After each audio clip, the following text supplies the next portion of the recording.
Sorry ha, sila muna ha, kasi hindi pa sila nakatanong. Martin Pacalanan. Good morning, VP. Since wala po kayong intention to run for Vice President from the very beginning, can we say na napilitan pa talaga kayo and without yung call ni Senator Amy, masasabi nyo ba na nagamit lang kayo para lang manalo si President Bongbong Marcos sa pagkapangulo? Napilitan, hindi. Very rational yung decision making ko sa pagtakbo as Vice President. Sinabi ko kanina.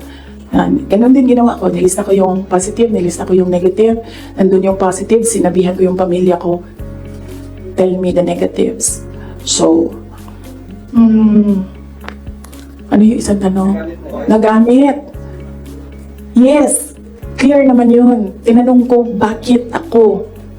And then she said, matatalo kami ni Lenny kung hindi mo dalhon ang mga Bisaya. Kaya nagbigay ako ng options. Bisaya na De La Rosa, Bongo, Manny Pacquiao. And then she said na hindi kakayanin. Except for Manny Pacquiao, hindi naman siya nagsabi na hindi kakayanin. Ang sinabi lang niya, nag-refuse si Senator Manny Pacquiao. So, of course, ginamit nila ako para manalo sila. Obvious naman yun. Gusto niyo makita yung survey? Hindi ko siya dala. Pero next time dalhin ko and then pwede kayo tumingin pero hindi kayo pwede magpicture. Ma'am, yes, ma'am. Sorry, DWIC. Yes. Ma'am, good morning. Ayong buntag, ma'am. So, tanawin mo, ma'am, sa tingin mo, ma'am, dapat tumakbo na lang po kayong presidente? Hindi din. Kung papabalikin ako, tatakbo kang Vice President. Lagay ko dyan. Drag me to hell. And do you think po ba, may regret po ba din kayo? Kasi yung mga supporters ninyo were forced to vote for the president as tandem. Yun na yung sinasabi ko before na kasi may mga supporters din si President Marcos sinasabi na budol din sila sa Nino? inyo. Budol ako. O, nabudol din daw kayo sa nabudol din sila sa inyo. Tapos parang gano'n sinasabi ng mga loyalista ni BBM na bumoto sa inyo as tandem. So, pwede na po ba masagot yun, ma'am, kung sa tingin niyo po ba bumaba yung pagbaba ng inyong suporta sa mga loyalista ni BBM ay enough or parang enough po ba sa inyo na or kasi mati po ba na bumaba yung suporta ng mga loyalista ni BBM sa inyo?